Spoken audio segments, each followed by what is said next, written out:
Life story channel में आपका स्वागत है। हमारी आज की कहानी है पैसे का महत्व।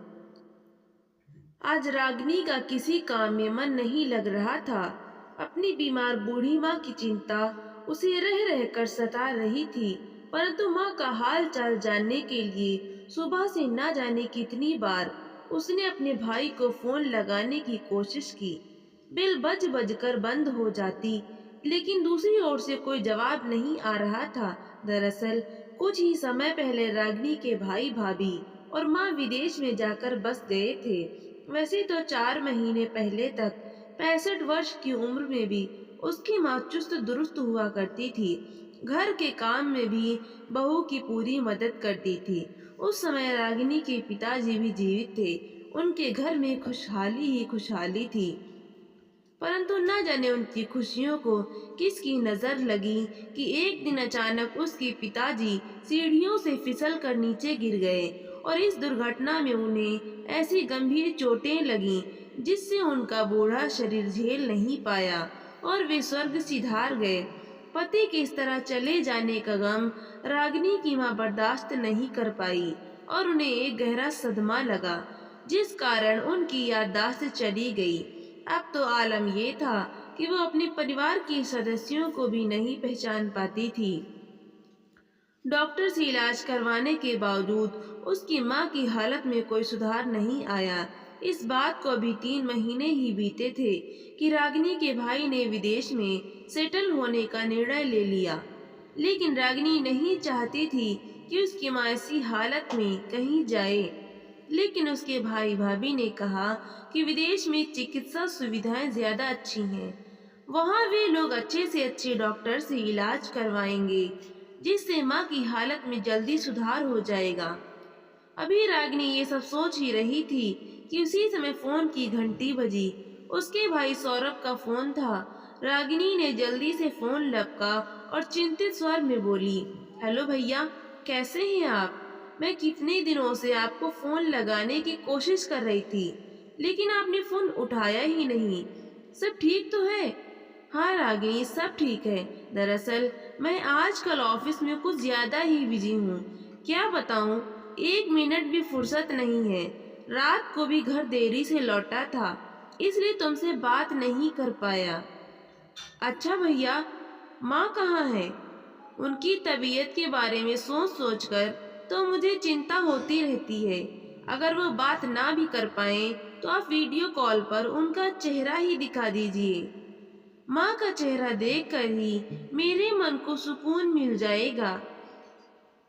अरे रागिनी, चेहरा क्यों देखना, मैं तुम्हारी माँ से बात ही करवा देता हूँ। यहाँ हम लोग माँ का इलाज बहुत अच्छे डॉक्टर से करवा रहे हैं। पता है रागिनी, यहाँ पर आकर तो उनकी तबीयत में काफी सुधार हो गया है। अब तो उन्हें सब याद आने लगा है। मैं तुम्हारे उनसे अभी बात करवाता हूँ। लो माँ, आपकी बेटी रागिनी का फोन है। हेलो रागिनी, कैसी हो तुम बेटी? इतने समय बाद अपनी माँ के मुंह से अपना नाम सुनकर रागिनी बहुत खुश हो गई। उसकी आंखों से खुशी के आंसू छलक आए। फिर बोली, हम सब तो ठीक है माँ, आप कैसी हैं? बहुत समय हो गया था, आपसे बात ही नहीं हो पाई थी। दवाइयाँ तो समय पर लेती है ना? बेटा, मैं बिल्कुल ठीक हूँ। तेरे भाई भाभी मेरा बहुत ख्याल रखते हैं। तू मेरी चिंता मत किया कर। डॉक्टर ने मुझे पार्क में टहलने की सलाह दी है। अभी मेरा पार्क जाने का समय हो रहा है। मैं तुझसे बाद में बात करती हूँ। ठीक है माँ, ख्याल रखना, कहते हुए रागिनी ने भी फोन रख दिया।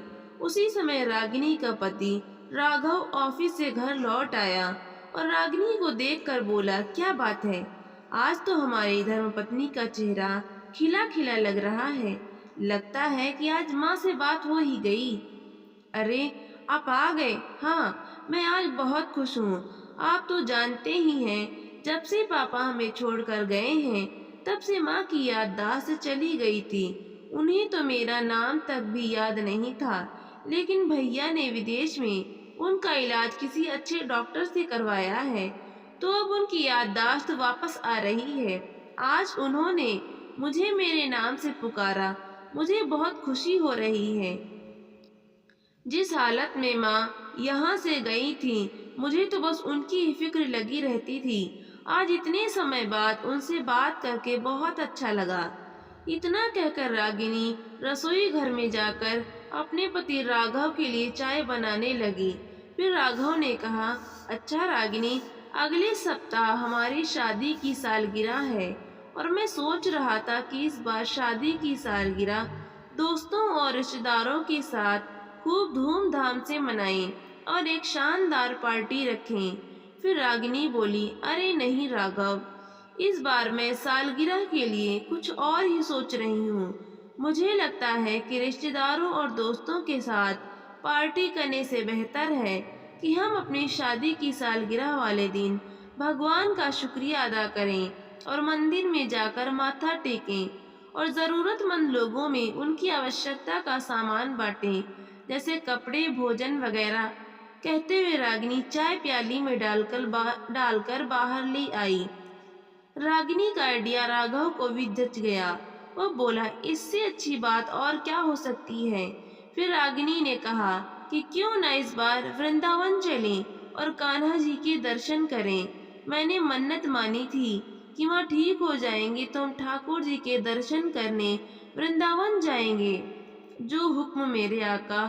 राघव ने सिर झुकाते हुए मस्ती भरे अंदाज में कहा। तो रागिनी खिलखिलाकर हंस पड़ी और वृंदावन जाने की बात सुनते ही उनके दोनों बच्चे भी खुशी से उछल पड़े।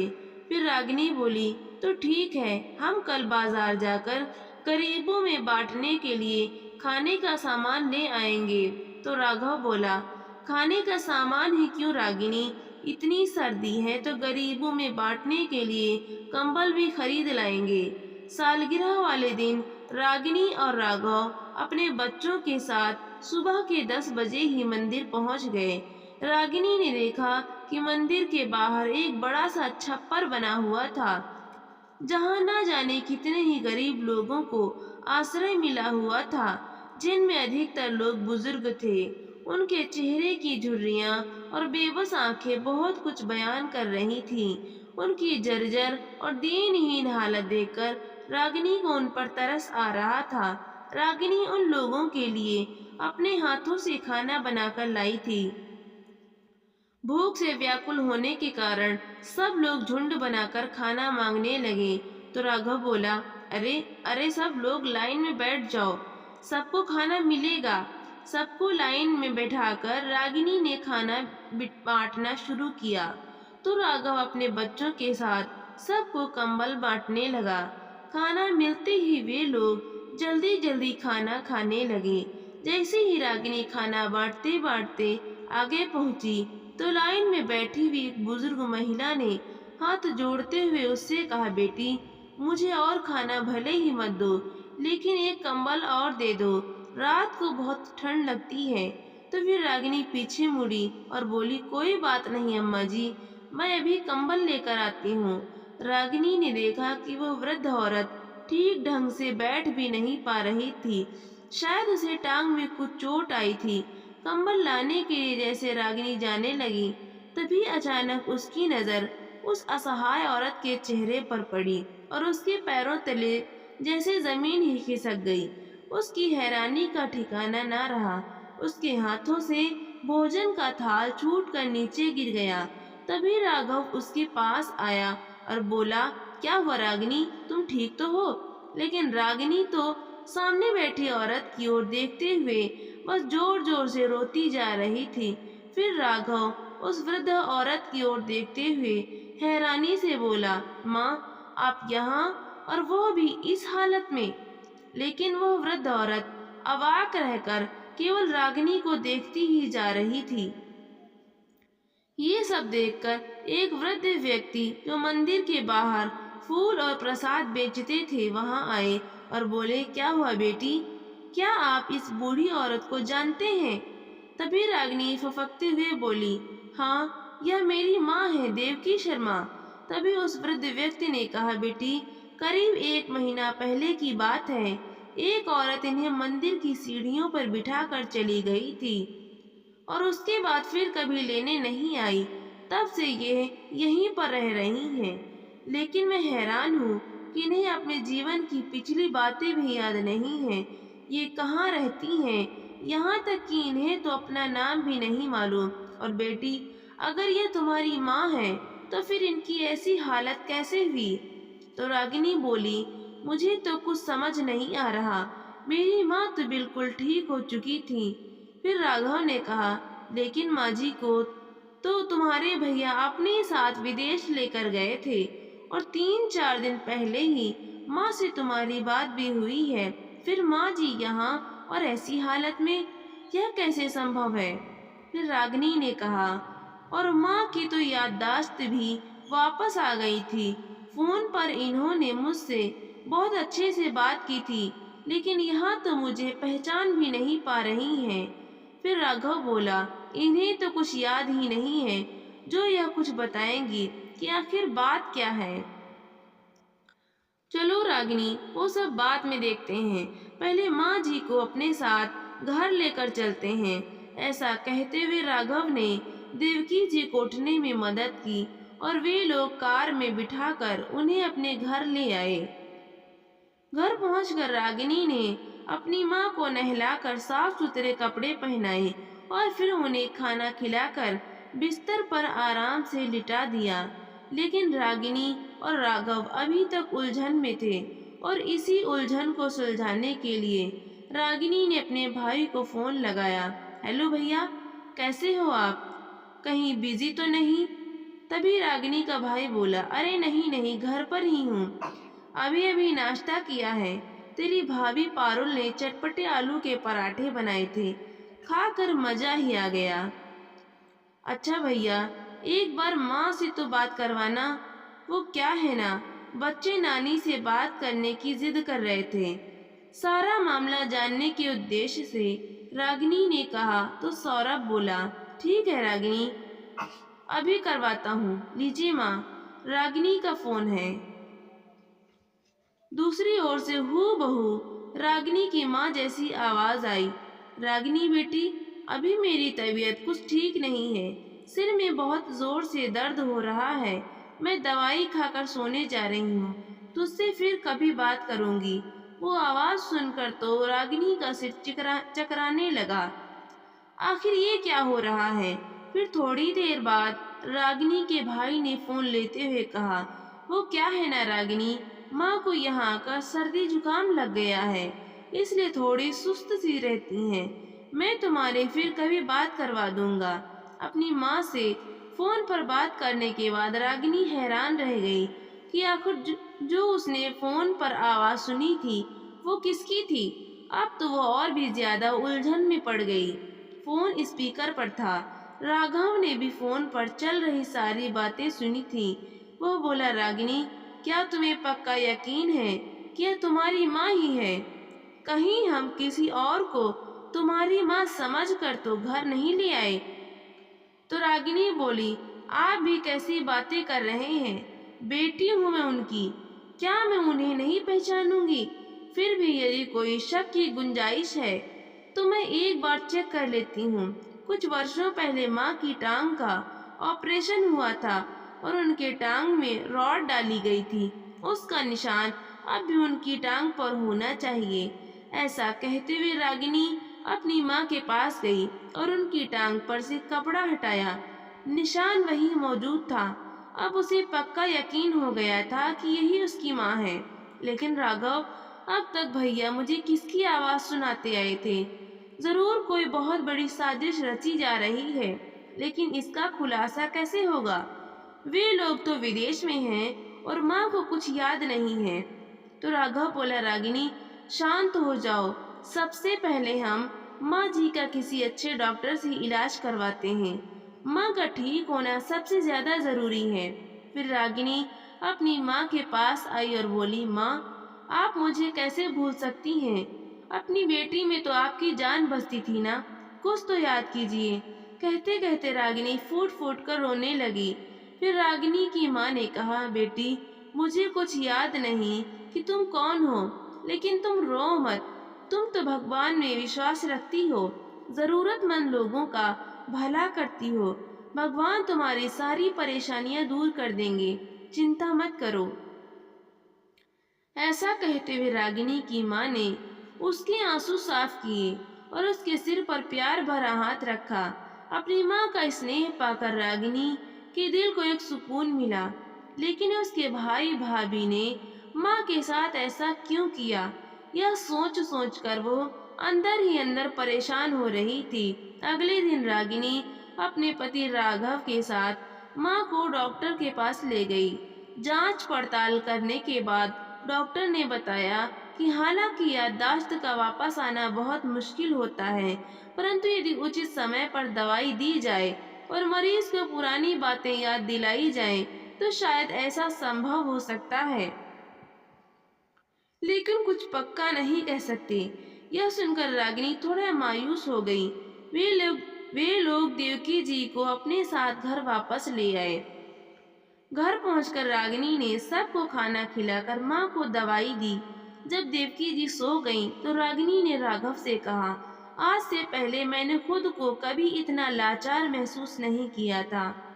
इतने दिनों से भैया हमें झूठ बोलते आए, मुझे बेवकूफ बनाते आए और हम लोग वहाँ बैठे हुए यही समझते रहे कि माँ वहाँ भैया के साथ बड़े आराम से रह रही हैं।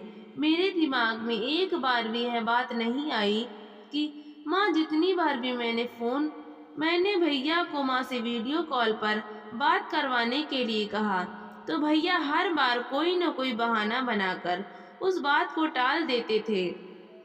और तो और माँ से बात करते हुए जो अपनापन मुझे पहले महसूस हुआ करता था, वो अपनापन अब उनकी आवाज में बिल्कुल नहीं था, बल्कि वो तो हमेशा मुझे टालने की कोशिश करती थी। और मुझे लगा कि तबीयत ठीक न होने के कारण माँ मुझसे बात नहीं कर पाती हैं। कहते कहते रागिनी का गला रूंध गया। तो राघव बोला, लेकिन रागिनी, यह समय बैठकर आंसू बहाने का नहीं, बल्कि कोई कड़ा कदम उठाने का है। हाँ राघव, अपनी माँ के गुनहगारों को मैं बिल्कुल नहीं छोड़ूंगी। अब मैं उन्हीं के तरीके से उन्हें सबक सिखाऊंगी। लेकिन भैया इतनी आसानी से सारा सच नहीं उगलेंगे, और अगर उन्हें यह पता लग गया कि माँ मेरे पास है, तो वो यहाँ वापस भी नहीं आएंगे। इसलिए हमें पहले उन्हें यहाँ बुलाने का इंतजाम करना होगा। कोई ऐसा प्लान बनाना होगा जिससे भैया खुद ब खुद यहाँ दौड़े चले आए। फिर राघव बोला, रागिनी, जहाँ तक मैं तुम्हारे भाई को जानता हूँ, बस एक ही चीज है जो उसे विदेश से यहाँ आने पर मजबूर कर सकती है, और वह है पैसा। तुम्हारे भाई की हरकतों से इतना तो स्पष्ट हो चुका है कि उसे केवल पैसे से ही प्यार है। तुम अपने भाई से कहो कि कल हमारे घर पर एक लेटर आया है जिसमें लिखा है कि माँ की पूरे 80 लाख रुपए की पॉलिसी मैच्योर हुई है, लेकिन पैसा हासिल करने के लिए माँ का यहाँ होना जरूरी है। माँ के साइन करने के बाद ही उसका पैसा अकाउंट में आ पाएगा। लेकिन रागिनी, ध्यान रखना, उन्हें किसी बात का शक न हो, और उनसे यह भी कहना कि एक बार माँ से पूछें कि क्या उन्होंने कोई ऐसी पॉलिसी करवाई थी जिससे 80 लाख रुपए मिलने थे, और उसमें हमारे घर का पता दिया था। बात करने के दौरान तुम्हारे भाई को यह भनक भी नहीं लगनी चाहिए कि माँ हमारे पास है। राघव ने कहा। तो रागिनी बोली, प्लान तो अच्छा है, तो ठीक है, मैं कल सुबह ही भैया से फोन पर बात करूंगी, कहीं भैया को किसी बात का शक न हो जाए। इस सोच विचार में डूबी रागिनी कमरे में जाकर अपनी माँ के साथ बिस्तर पर लेट गई। अगले दिन सब काम निपटाने के बाद रागिनी ने अपने भाई सौरभ को फोन लगाया। सौरभ के फोन उठाते ही रागिनी बोली, भैया जरा माँ से बात करवाना, तो बहुत जरूरी काम है। ये सुनकर सौरभ बोला, रागिनी, तुम बस 2 मिनट लेट हो गई। अभी अभी माँ बाहर निकली है। वो क्या है ना, डॉक्टर ने उन्हें सुबह सुबह ताजी हवा में टहलने को कहा है, इसलिए पारुल उन्हें पार्क में लेकर गई है। लेकिन रागिनी, ऐसा कौन सा जरूरी काम है, मुझे बता दो। जब माँ आएंगी तो मैं माँ को बता दूंगा। तो रागिनी ने अपने भाई से वही बोला जो राघव ने उससे कहा था। इतना सुनते ही रागिनी के भाई सौरभ की आंखों में नोटों की गड्डियों की तस्वीर नाचने लगी और फिर बोला, रागिनी, तुम्हें तो माँ की हालत के बारे में पता है। इतना लंबा सफर करना उनके लिए ठीक नहीं होगा। अगर मैं आ जाऊं तो चलेगा? तो रागिनी ने कहा, लेकिन भैया, जब पॉलिसी माँ के नाम पर है तो साइन उनके ही चाहिए। फिर भी मैं एक बार बात करके देखती हूँ, शायद आपके आने से ही बात बन जाए, क्योंकि नॉमिनी में माँ ने अपना नाम आपका ही लिखा है। ऐसा कहकर रागिनी ने फोन रख दिया और अगले दिन सौरभ को फोन किया तो बोली, भैया, क्या आप अपने माँ से पॉलिसी के बारे में बात की? क्या उन्होंने मेरे घर का पता दिया था? तो सौरभ हड़बड़ाते हुए बोला, हाँ हाँ रागिनी, मैंने पूछा था माँ से। उन्होंने बताया कि यह पॉलिसी पिताजी ने करवाई थी ताकि वो अपने बेटे के भविष्य के लिए पैसा जोड़ सकें।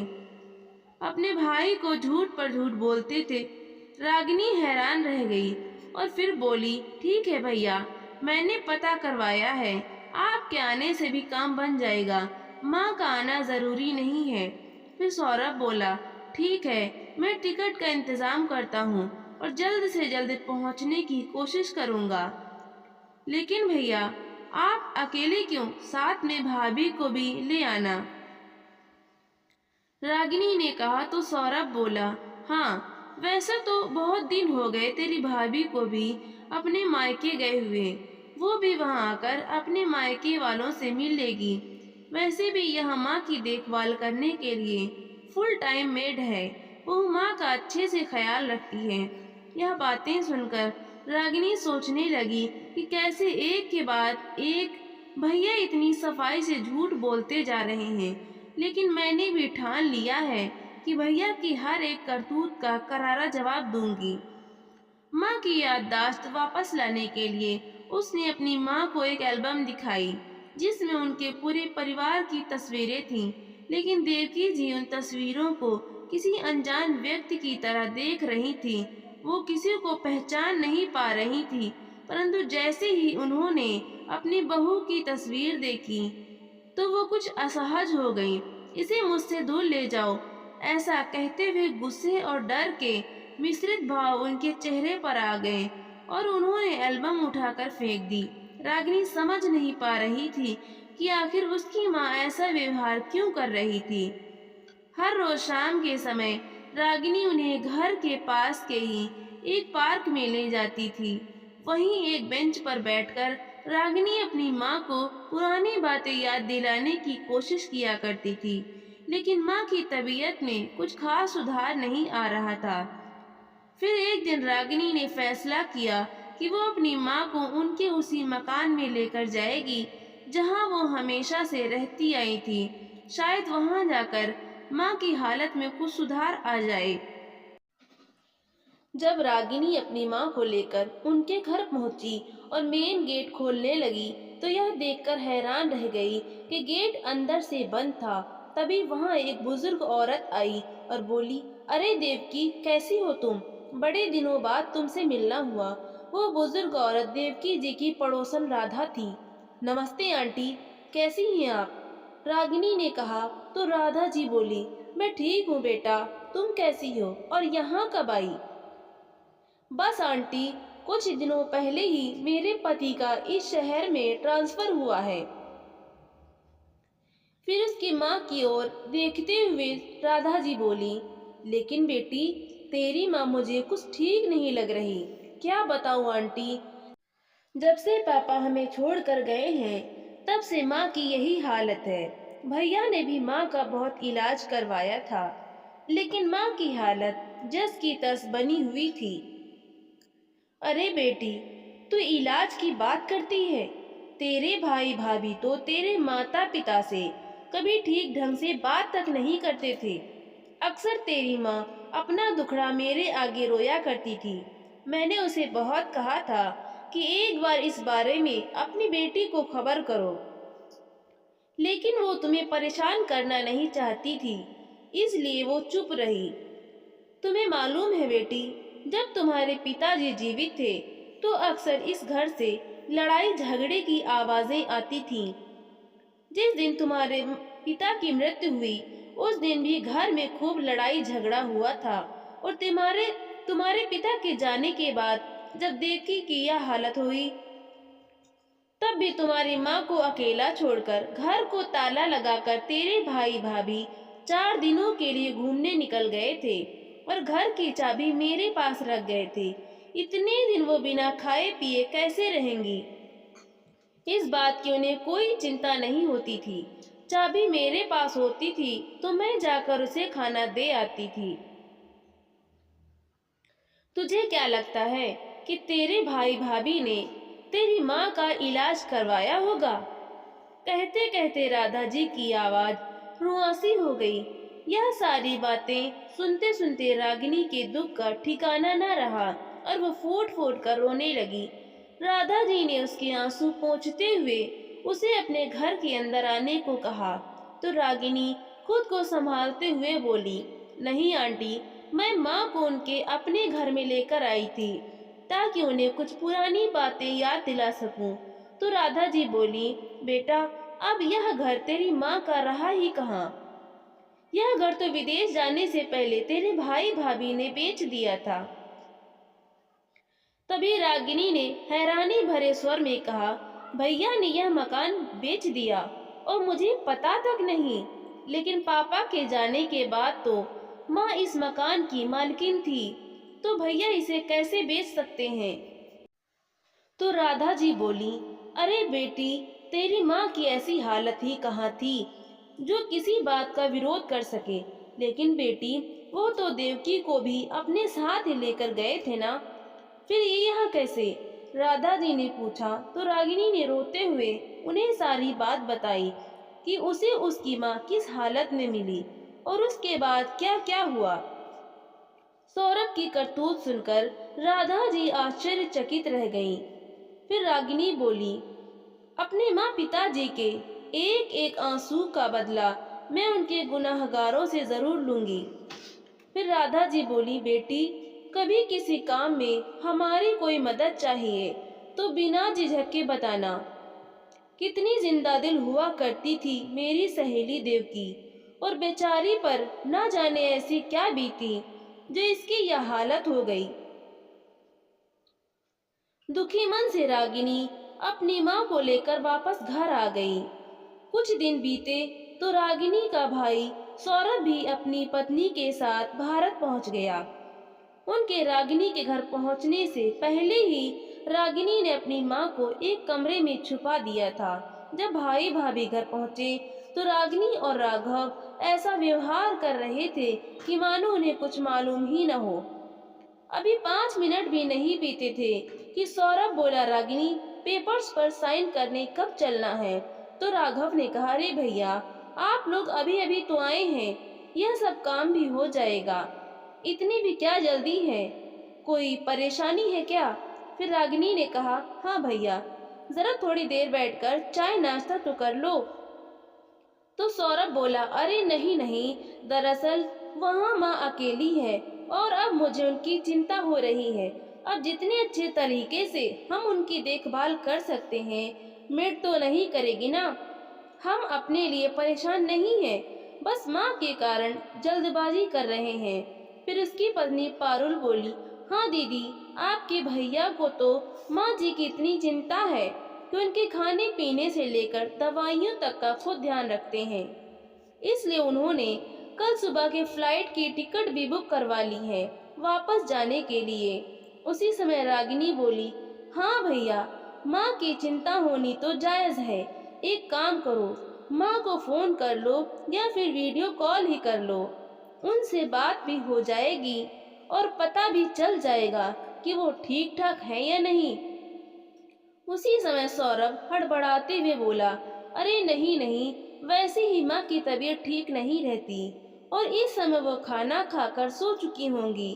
थोड़ी देर पहले ही मैंने मेट से बात की थी, उसने बताया था कि माँ अभी सो रही है, तो फिर क्यों नहीं डिस्टर्ब करना। मैं बाद में बात करवा दूंगा। फिर रागिनी बोली, सच में कितनी चिंता है तुम्हें माँ की। चलो, तुम्हारी ये चिंता तो मैं ही दूर कर देती हूँ।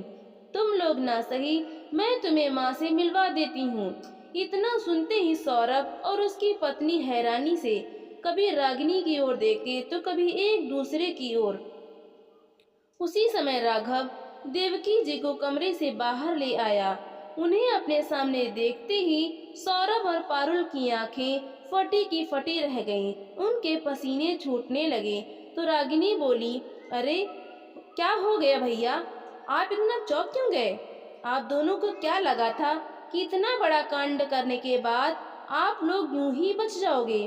अरे भैया, माँ की कोई पॉलिसी थी ही नहीं, वो तो सिर्फ एक बहाना था आप दोनों को यहाँ बुलाने के लिए।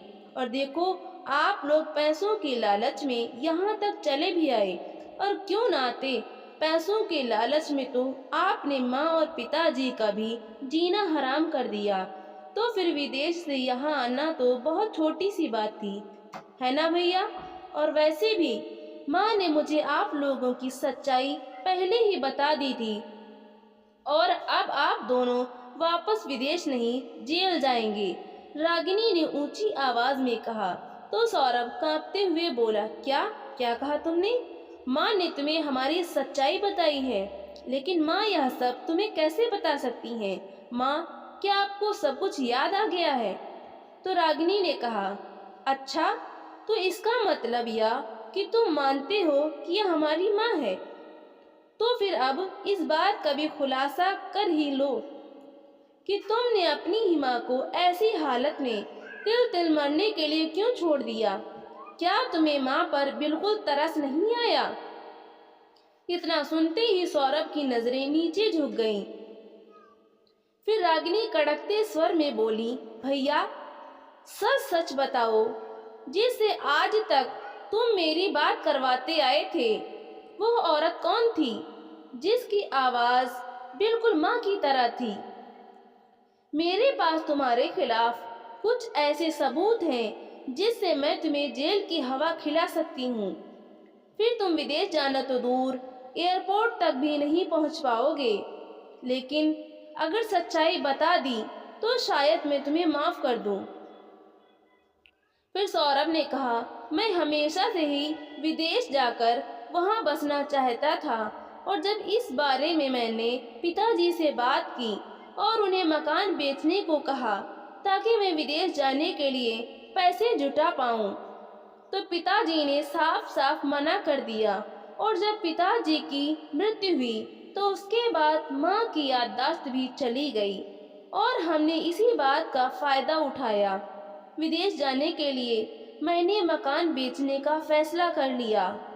माँ की बढ़ती उम्र और बीमारी के चलते उनका बोझ ढोना हमारे बस में नहीं था, इसलिए मकान के कागजों पर उनसे दस्तखत करवाने के बाद हमने मकान बेच दिया और विदेश जाने से पहले माँ को एक मंदिर के बाहर छोड़ दिया। फिर रागिनी बोली, इतना कुछ करते हुए तुम लोगों को जरा सी भी शर्म नहीं आई? अरे, यह हमारी माँ है जिन्हें तुमने लावारिसों की तरह सड़क पर मरने के लिए छोड़ दिया। अगर ऐसे ही चलता रहता तो एक दिन वो भी ये दुनिया छोड़कर चली जाती, और तुम तो हमें यही कहते कि मैंने माँ का अंतिम संस्कार कर दिया। छी, शर्म आती है मुझे तुम्हें अपना भाई कहते हुए भी। और अब यह बताओ कि इतने दिनों से माँ की आवाज़ में मुझसे कौन बात कर रहा था? तो सौरभ बोला, दरअसल माँ द्वारा गाया गया एक भजन मेरे मोबाइल में रिकॉर्ड किया हुआ था। उसी आवाज़ का सैंपल लेकर मैंने एक ऐप के ज़रिए यह सब किया था ताकि तुम्हें किसी बात का कोई शक न हो। फिर रागिनी बोली, मुझे माफ़ कर देना सौरभ, अब तो मैं तुम दोनों को कभी वापस नहीं जाने दूंगी, क्योंकि पुलिस यहाँ पहुँच चुकी है और अब आप अपनी असली जगह यानी कि जेल जाएंगे। इतनी बात सुनते ही सौरभ और पारुल ने एक दूसरे को वहाँ से भागने का इशारा किया। भागते हुए जैसे ही वे लोग सीढ़ियाँ उतरने लगे तो उसी समय पारुल का पाँव फिसला और सीढ़ियों से लुढ़कती हुई नीचे आ गिरी। उसे गंभीर चोट आई थी, जिस कारण वो उठ नहीं पा रही थी। दर्द के कारण वो चिल्लाने लगी। तभी सामने देखा तो पुलिस खड़ी थी। अपने भाई भाभी के साथ बात करते हुए रागिनी ने मोबाइल में सारी बातें रिकॉर्ड कर ली थी। सब कुछ बताते हुए जब रागिनी पुलिस के हाथ में सबूत देने लगी तो उसकी माँ पारुल की ओर इशारा करते हुए जोर से चिल्लाई, यही है वो, यही है मेरे पति की कातिल रागिनी। इसी औरत ने तेरे पापा को सीढ़ियों से नीचे धक्का दिया था, जिस कारण तेरे पापा की जान चली गई। इसी औरत ने तबाह किया है मेरा हंसता खेलता परिवार। कहते कहते देवकी जी रोने लगी। अपनी माँ की यह बात सुनकर रागिनी स्तब्ध रह गई। माँ, यह क्या कह रही हैं आप? क्या पापा को भाभी ने मारा था? हाँ बेटी, तू नहीं जानती कि तेरे भाई भाभी ने हमारा जीना दुश्वार कर दिया था। यह लोग सारी संपत्ति हड़प कर विदेश जाना चाहते थे, लेकिन तेरे बाबूजी जानते थे कि एक बार सब कुछ उनके नाम पर कर दिया तो यह लोग हमें सड़क पर ले आएंगे। तेरे बाबूजी को अपने रास्ते से हटाने के लिए तेरी भाभी ने उन्हें हमेशा के लिए मौत की नींद सुला दिया। इतना सुनकर रागिनी और राघव की आंखें फटी रह गईं कि आखिर अपना स्वार्थ साधने के लिए कोई इतना नीचे कैसे गिर सकता है। फिर देवकी जी बोली, लेकिन उस भगवान की लाठी में आवाज नहीं होती। इस जालिम औरत ने अपने ससुर को सीढ़ियों से धक्का दिया था और देखो, आज यह औरत खुद सीढ़ियों से गिरकर चोट खा बैठी है और दर्द के कारण चिल्ला रही है। इंस्पेक्टर साहब, इन लोगों को कड़ी से कड़ी सजा दिलवाइएगा।